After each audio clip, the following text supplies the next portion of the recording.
दिसतोस असणारा तू कोण आहेस? वानराची तलवार रामाचा दूत दिसतोस. शरीर बघायला गेलं तर वानराचं दिसतंय.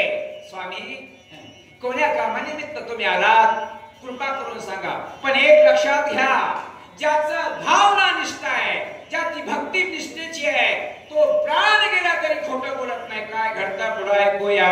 म्हणाल तू काय जाणास, मज भेटी झाली बहुतरुषीशी, त्याही सांगितलाय वाढतंय. ऐक तुझ पासे सांगेन. देवापेक्षा भक्ताचा अधिकार संभवतो श्रेष्ठ असतो. आणि म्हणून अनेक ऋषींची भेट झाली. मला तुझ्याशी हितबोध करायचंय. त्या संदर्भाने मी तुला पुढची कथा सांगतो. ऐक बाबा. राम लक्ष्मण बंधू दोघे पिंद्र वचनेशी निगती वेगे, क्रमोणिया मै स्वागे वना वेगे आले. दुर्जन माणसाकडून असे गुण घेतले पाहिजेत. कसे? फसवण्याचे, ढोंगीपणाचे वर्णन करतोय. कोण आहे ते? राम लक्ष्मण दुर्धार आहे. काय केलंय? बापाच्या वचनाला अनुसरून या दंडकारण्याची परिक्रमा करायला वनवासामध्ये निघालेले आहेत. हे वर्णन कारणी मी करतोय. साधू रत्न, अगाध बोध असलेला साधू रत्न माझा हनुमान जी ऐकतोय. ह्याच्या पुढची कथा. पुरुषार्थात्यद्भुत परिसता, तो कपिनाथा बडी उठली बहुत, अनुच्चारित परिसावया. प्रेमाची जाती वेगळीच असते सद्भक्त. कुणाच्याही मुखामधून असणारा भक्तीचा असणारा ओतप्रोत भरलेला प्रसंग निघाल्याबरोबर साधू खरा भक्तीचा साधू असतो ना, तो जाग्यावरती स्थिर होतो. कारण मी विचार मांडतोय. कुणाचे? हे दोघं भाऊ आहेत. त्यांचा पुरुषार्थ बघायला गेला अद्भुत आहे. जगामध्ये न वर्णन असा त्यांचा पुरुषार्थ आहे. आणि म्हणून या रामाचं आणि लक्ष्मणाचं वर्णन केल्याबरोबर काया वाचा मनानं माझ्या हनुमानजी सादर झालेले काय ना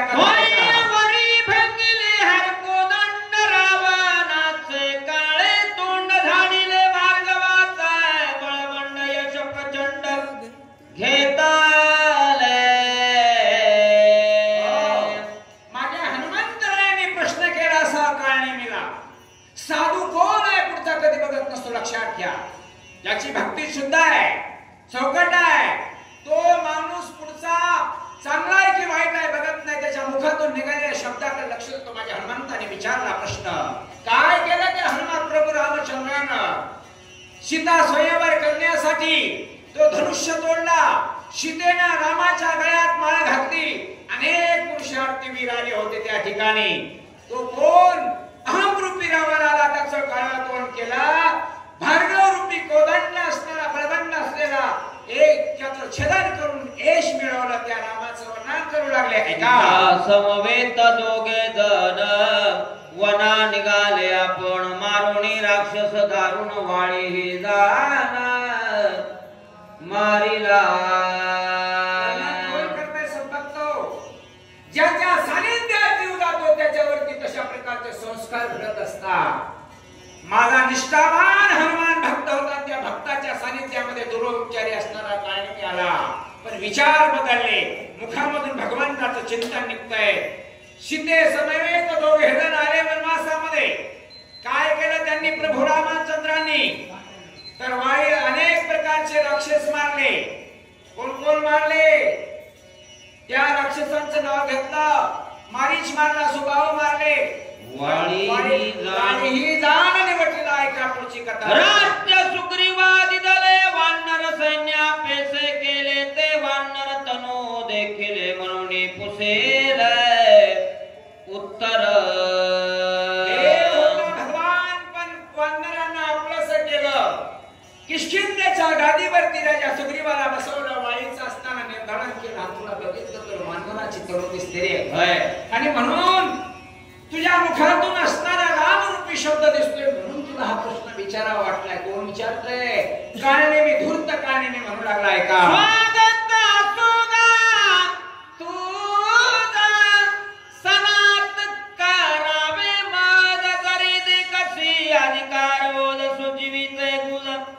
तुझं सांग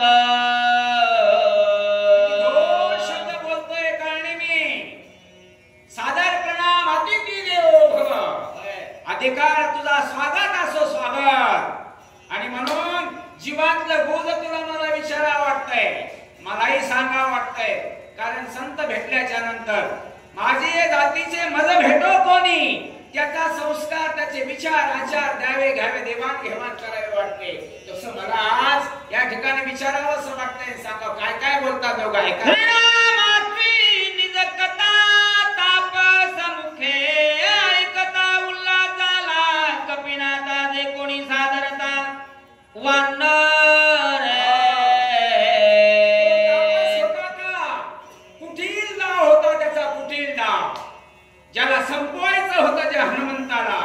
पण माझ्या हनुमंताचा भाव निष्ठावंत भाव भक्ताचा सुधर्म निर्णय हे निष्ठावान असलेल्या हनुमंताला विचारलं कथा कुणाच्या मुखातून निघत्या माहित नाही, पण माझ्या प्रभूची कथा निघते. सादर प्रणाम झाले, कथा श्रवण करू लागले. काय काय कथा घडते ऐका. जनस्थानी रावण कपट रूपे कोणी शून्याश्रम दे कोणी श्रीराम बसने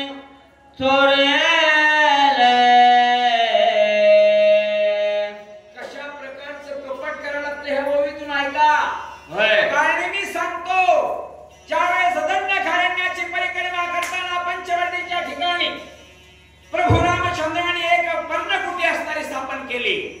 अरण्यामध्ये गेले, शून्य प्रकारची झोपडी बघितली आणि रावणानं भिकेच्या स्वरूपामध्ये भिक्षाबाळ माय म्हणून आला आणि सीतेचं हरण करून नेला. ऐका पुढची कथा. सीतेच्या धावण्याचे श्रीरामनी वेगेसी मार्गी आडवे होता राक्षसांशी श्रीरामे द्यासे मारिले.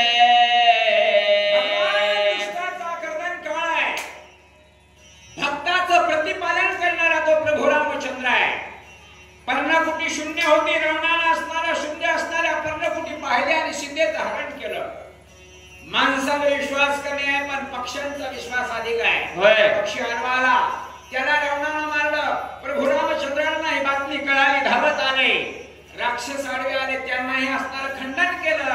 कथा काय पिळून सुग्रीवासी हरे श्री आणि राज्याशी रामे मारुणी द्याशी सुग्रीवासी स्थापिले. कथा मागचे जरा संदर्भ माहित नसतो ना, तो माणूस कथा मागची आणि पुढची सांगतो. पुढे कथा चालली होती पण महागा गेला. कुणाला वाळीला मारलं, सुग्रीवाला राज्याच्या गादीवर स्थापन केलं. अर्धवट निर्णयाला धोकादायक असतं, अर्धवट ज्ञान लक्षात घ्या. आणि म्हणून पूर्ण कथा ही त्या काळी मला माहित नव्हती. एकदा मागचं सांगतो, एकदा पुढचं सांगतो. पुढे काय घडतंय ऐका. म्हणून राजा महावीर सकळ वानराचे भार झाले श्रीरामाचे किंकर बदोपकार होणे. शिकवताय किंकर कुणाचा व्हा, त्या भगवंताचा व्हा. कारण तो आपला जन्म मरणाचा फेरा चुकवणार आहे. तो आपल्या जीवनाला मोक्ष पदाला नेऊन सोडणार आहे. त्याच प्रकारे वानराने ओळखलं म्हणू लागला तो काळनेमी. तो सुग्रीव राजा त्या भगवंताचा किंकर झाला. अमित प्रकारचे वानर सैन्य सोबत घेतले आणि मग भगवंताच्या कार्याला निघाले म्हणतात. समुद्री शिळा बांधिल्या ते कण लागता निमेष एक लंका सम्मुख येते झाले. मित्र कुणाला म्हणावं, संकट समयाला मदत करतो त्याला मित्र म्हणावं. आनंदामध्ये सहभागी होतो तोही मित्र आहे. राजा सुग्रीवाला अभ्यास केला, आपलंस केलं. 400 कोसाच्या समुद्रावरती सेतू बांधला गेला. रावणासारख्यांना संपवायचा घाट माझ्या प्रभू रामचंद्राने बांधला. आणि पुढे लंकेमध्ये येते झाले काय घडताय का. झाले घोरांदर रावण प्रधान आदी कुमार मारिले सैन्य झुंजार मारिले समग्र एक एक विष्णुदास जगी पाप पुण्याङ्गी नातळे त्या. माझ्या प्रभू रामचंद्राच्या सैन्यानं ज्या रामाची धर्मपत्नी चोरून नेली, गुरुची पत्नी, गुरुच्या पत्नीचा अभिलाष करणं वाईट आहे सद्भक्त. वानराने विचार केला, भयंकर प्रकारचं युद्ध घडलं आणि त्या युद्धामध्ये कोण मारले गेले. रावणाचे प्रधान मारले, पुत्र मारले, घनघोर लढाई झाली. वर्णन करू लागले. रावण घेवणी ब्रह्मशक्ती आपण हृदय सुमित्रात लक्षण शक्ती दारुण हाणेतले. प्रश्न केला तापसा पुढे काय घडलं. त्यावेळेस तापसी सांगू लागला, ऐक हनुमंता, युद्ध घोरांगण झालं, ती मारली, ती लक्ष्मणाच्या हृदयात लागली. लक्ष्मण असणारा जमिनीवरती पडला. काय प्रसंग झालाय का. शक्ती भेदून हृदयासे निगुणे गेले भूमीशी अति विकळता सुमित्राशी पडिला क्षेत निजस्थित. अद्भुत शक्ती होती. कारण ब्रह्मदेवाचं वरदान, ब्राह्मणाचं वरदान सूर्यवंशाला पूजनीय होतं, म्हणून त्याचा अंगीकार केला गेला. ब्रह्मशक्ती मागे हृदयातून निष्ठून हृदय भूमीकडे असणारी आदळली गेली. आणि त्या समयाला एवढा बलवान शूर शेषाचा अवतार असलेला लक्ष्मण जमिनीवरती निष्णाभूत झाला, आदळला गेला, निचेष्टित पडला. मग काय घडलाय.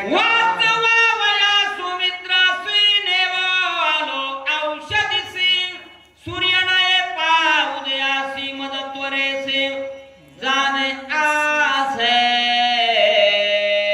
हनुमंतरायाने त्या तापसाकडे विनंती करायला सुरुवात केली. माझा लक्ष्मण, माझ्या स्वामीचा बांधव त्या ठिकाणी ब्रह्मशक्तीने असणारा त्या निश्चित पडलेला आहे. किंबहुना परिणाम आहे का पुढचा. सूर्योदय होण्याच्या अगोदर ती वल्ल्यानी गेली तर माझा लक्ष्मण जिवंत राहणार आहे. आणि म्हणून मला या ठिकाणी मी तुम्हाला जोडून या कर चरणी ठेवितो माता. मी तुम्हाला विनंती करतोय, मला जाऊ द्या पुढे. सगळं व्रत तू तपस्ते याती विख्यात जाणून माझे मनोगत शीघ्र कार्यार्थ साधावा. एकच करा, विनंती आहे माझी तुम्हाला. धर्माचं काम करायचंय, स्वामीचं काम करायचंय. स्वामी काज गुरु भक्ती पितृवचन सेवा मध्ये याला अनुसरून मला आज्ञा द्या. मला पुढच्या कामाला जाऊ द्या. विलंबन करा सर्वता औषधी सांगाव्या समस्ता भास्कर उद्या नयेता मदत तत्वता जाणे आसे. जो खणून काढायला आला तो औषधी सांगतोय का म्हणजे नाही. पण भाव शुद्ध होता माझ्या हनुमंतरायाचा. तापस रूपाने बघून हनुमंतराय विनंती करताय, कुठे आहेत त्या औषधी, कोणत्या पर्वतावरती आहेत, मला त्यांच्या खानाखुणा सांगा, मला पुढे जाऊ द्या. दर्शन मुनिवरा सुखानुकोटी मद कपिंद्रा करू पाऊस पाहसे पाहुणेरा निरोप सत्वरा मद द्यावा. मला सांगा आता, धर्माचं काम करायचंय, अनेक प्रकारच्या गोष्टी पुढे सोडवायच्या आहे. लक्ष्मणाला उठवायचंय, राम राज्याची गुणरुबा करायची आहे, देवाची बांधवणी सोडायची आहे, नवग्रहाची वेणी तोडायची आणि दुष्ट रावणाचा कर्दनकाळ बनायचा. एवढं धर्माचं काम करायचं असेल तर मुनिवारा पुढची दिशा सांगा, जाऊ द्या मला पुढे. सेविता सज्जन ग्रहीचे उदक अंतर पुनीत होय देख प्राप्त होय जरी अन्नादिक ब्रह्म सुख देख तो पावे. माझ्या हनुमंतरायाने शेरा सभासद असलेल्या हनुमंताने विचार मांडला. तुमच्याकडून आता बाकीची अपेक्षा नाही. सज्जनाच्या घरचं पाणी जरी घेतलं तरी ते ब्रह्मसुखाला प्राप्त झाल्यासारखं आहे. आणि म्हणून तुमचा बाकीचा असणारा अंगीकार करण्यापेक्षा तुमचं फक्त उदर द्या आणि धर्माच्या कामाला पुढे मला स्वामीच्या जाऊ द्या. हनुमंतराय विनंती रूपाने बोलू लागले.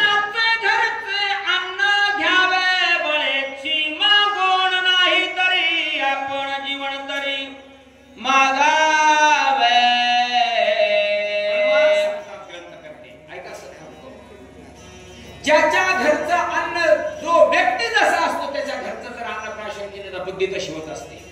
जैसे खाय अन्न तैसी होय बुद्धी. ऐका, धर्माचं ऐका.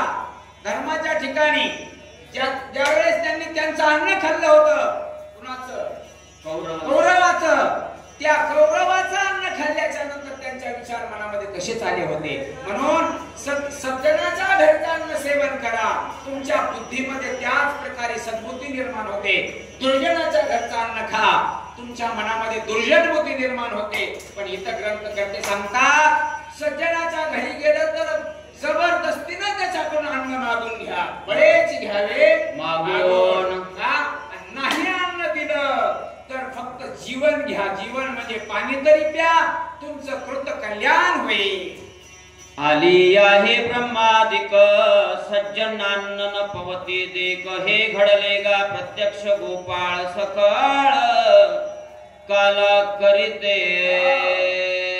निरूपण केलं का वैकुंठामध्ये असणारे देव होते. यमुनेच्या काठावरती काला चालला होता.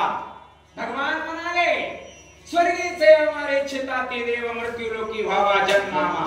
यमुनेच्या काठावर काला चालू लागला. देव म्हणले स्वर्गातल्या देवांना काला द्यायचा नाही का, आपले पुण्य ते घेऊन जातील. म्हणून काला करताना दोहात माशाच्या रूपाने आले, पण म्हणजे जमत नाही.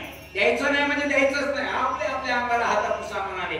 आणि म्हणून तो काला दुर्लभ असणारा वाळवंटातला काला देवाला मिळू गेला नाही. एवढी भूमी असणारी पवित्र आहे. म्हणून घ्यावे फळमुळाशी तरी मी आलो राम कार्यासी. न जाता स्वामी कार्य सिद्धीची सर्वता हरासी. नसेव सेवके करावे सांगितले काम. नोकरी करणार आम्ही नोकरी करतो. नियतीनं नोकरी केली तर तुमचं कृत कल्याण आहे. तुमची मुलं चांगली करतात. कुणाही असू द्या. एखाद्या मालकाच्या शेतात एखाद्या माणसानं नोकरी धरू द्या, इमानदारीने काम केलं ना तो मालक होत असतो. आणि जर त्याने इमानदारीने काम केलं नसेल, अरे चाकरापासून देशाच्या राजधानीच्या पर्यंत काम करण्यासाठी हा संदेश आहे. ज्याने नीतीनं आणि धर्मानं आपलं काम केलं त्याचं कृत कल्याण झालं. आणि म्हणून मला या ठिकाणी सांगायचंय, मी स्वामींच्या कार्यासाठी जातोय. मला अडवू नका. जर स्वामीचं कार्य नाही झालं तर माझं हे सगळं वैभव असणार शून्य होईल. हनुमानजी बोलतात सांडून स्वामी कार्यार्था जो पुढे घालील उदर चिंता. तो महापापी तत्वता अद्दपाता जाय वेगे. आणि भोजन करत असायचं. अधपाताला जावं लागतं. अधपाताला कारण ज्याचा स्वीकार केला, जे कार्य धर्मात हाती घेतले त्याचा पूर्णत्वाने असणारा अंगीकार केला पाहिजे. तो पूर्णत्वाला नेण्याची जबाबदारी आहे आपली. आणि म्हणून जर मी इथंच थांबलो आणि तुझं भोजन करत बसलो तर मला अधपाताला जावं लागेल. हनुमानजी म्हणतात स्वामी कार्य न होता पूर्ण न करी फळमूळ भोजन. तुझी आदराला की जाण उदक पान नको करेना. नको मूल नको भोजन नको काही नको. एक अतिथी या न्यायानं तुमचा अंगीकार करतो. उदक पान घ्या. उदक पाणी बस. कारण का टाकायचे उपकार नको. निदा तरी हे हो नका देवान. आणि म्हणून मला तुझ्याकडून बाकी अपेक्षा नाही. उदक पान घेतो. हनुमानजी म्हणतात आणि कोणी कपीच्या वचनाशी राक्षस सुखावला मानसी अनायासे पावेल मृत्यूशी सरोवर उदकाशी प्रासिता. लक्षण आहे का? आता कोणत्याही प्रकारचा औषध द्यायचं नाही. बिना औषधाचं खांडून फुटायला लागले. आनंद वाटला काळनिमीला. पाणी तरी पितो म्हणतोय ना. सांगितलं हे उदक आहे, जलाशय आहे. इथं जायचं आणि पाणी प्यायचं, तृप्त होऊन जायचं आहे का? निश्चय मानून पूर्ण बोले कपीसी वचन. स्वामी कार्य न होता दान अग्रह पण करून जाऊ द्या मला. माझे हनुमानजी आग्रहाने विचारताय. पण काळनिमीच्या मनात आहे याला पाण्यात पाठवायचं म्हणजे पाठवायचं आणि याला इथं गुंतून ठेवायचं. काळनिमीचा विचार आहे. अधर्मी माणसाचा विचार कसे असतात याचं निरूपण ग्रंथकर्ते करताय. आणि म्हणून सावध झालं पाहिजे. माणसाचे भाव कळाले पाहिजे. कोण्या माणसापाशी केल्याच्या नंतर आपल्या जीवनावर काय परिणाम होतात याचा आदर्श या वैविध्यातून सांगू लागले. हनुमानजी पुन्हा पुन्हा म्हणताय जाऊ द्या, पण काळनिमी म्हणतायत नाही जाऊ देणार. अतिथी देवो भव. एवढं पाणी तरी प्राशन करा म्हणू लागले. इथपर्यंतची सेवा ग्रंथकर्त्यांनी या ठिकाणी विशद केली.